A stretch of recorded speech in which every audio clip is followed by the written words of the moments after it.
This is unbelievable. 5 players across, this is college volleyball?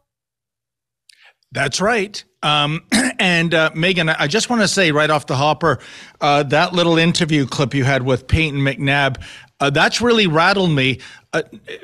Equal parts the concussion that happened to her, thanks to a biological male spiking the ball, but even more so, the lack of empathy on the other team of female players laughing at a fellow female getting hurt like that.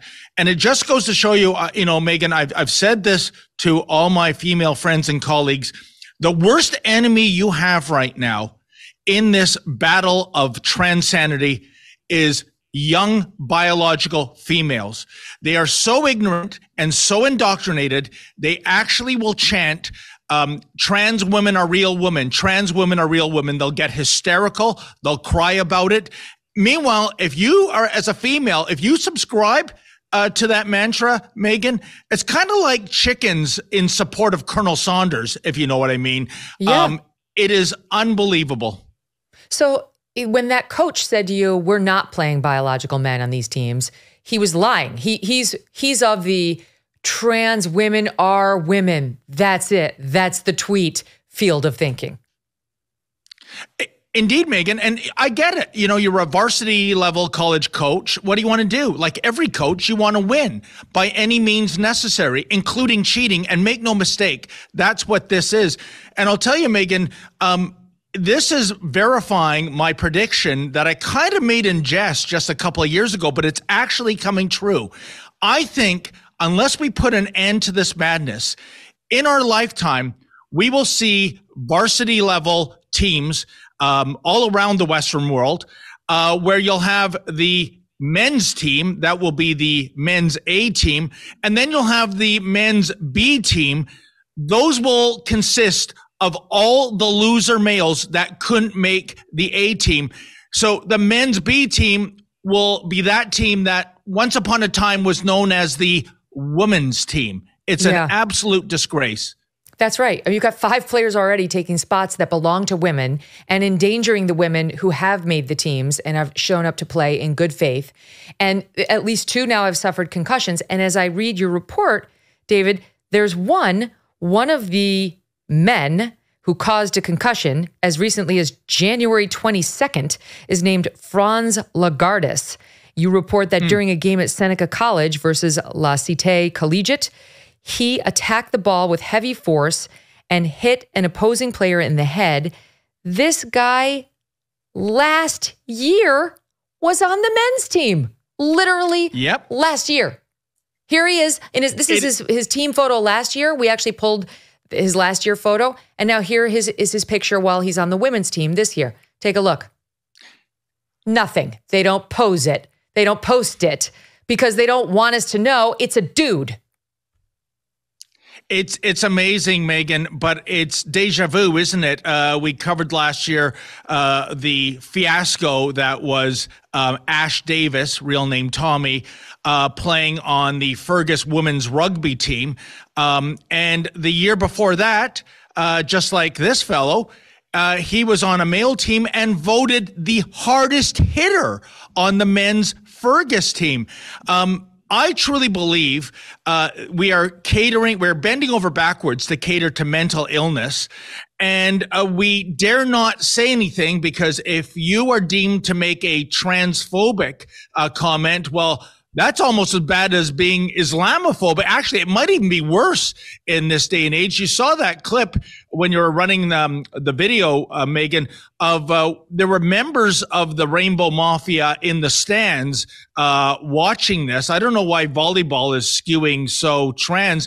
And I was there with my camera woman, Avery, and that fellow, and I don't know what he is, maybe he's trans, maybe he's pansexual, whatever, he wanted to slug my camera woman, and he was saying something very telling, which was, just because you have a vagina, do you think that's what makes you female? And I'm like, yeah, that's pretty much the benchmark. If you were born with it, right sure. now. Yeah. Yes. Wait a minute. Is it true, David? How do you address that? And also the subtle racism there. white piece of S, right? Unbelievable. Right. What does your whiteness have to do with anything, right? Take a seat. Is it true that almost all of these guys playing in this volleyball league have done nothing about their testosterone? They haven't done any, they just declared themselves female. Not that the testosterone stuff helps, honestly. Like once you've gone through male puberty, that's it. But they haven't even tried that stuff here. You know what, Megyn, here's the deal.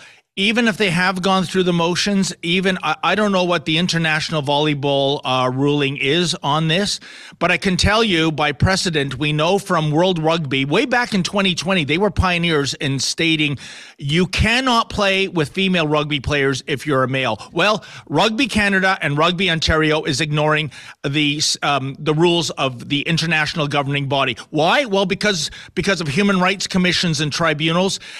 If you think you're a woman, if you think you're a man, if you think you're a lobster, so be it. We have to bend the knee to that. Same with swimming. Nicholas Sapita, the 50-year-old male who identifies as a 13-year-old girl. World Aquatics stated last year, you as a trans individual now have to compete in the other or open category. World Aquatics went bent over backwards to make a new category. And Megyn, as you may know, at the World Swimming Championships last October in Berlin, precisely 0 trans swimmers showed up because and so much for years and years of hearing from that community, accommodate us. We demand accommodation. Okay, you're accommodated. No, it's not good enough. I still want to swim with the real woman. I still want to change with the real little girls and expose my male genitalia to them. I think that's really what's going on. We are catering to perversion, and women's sports, as well as women's shelters, and in Canada, women's penitentiaries are being destroyed. In America, too. Sacred female spaces are being eradicated. If you're an American over 50, you've weathered challenging times. You've witnessed moments of greatness. And now you may be feeling like you're watching it all fall apart.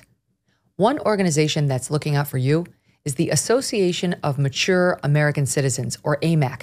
Have you heard of them? AMAC is basically a non-woke alternative to the AARP.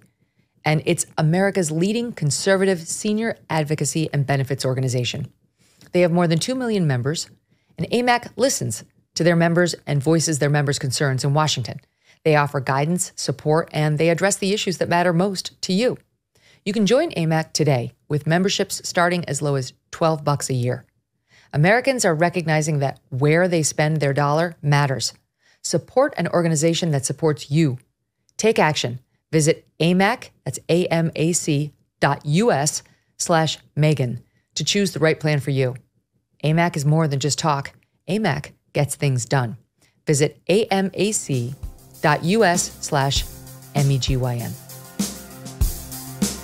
Hey, thanks so much for watching. If you like what you just saw, hit the subscribe button for more clips and full episodes.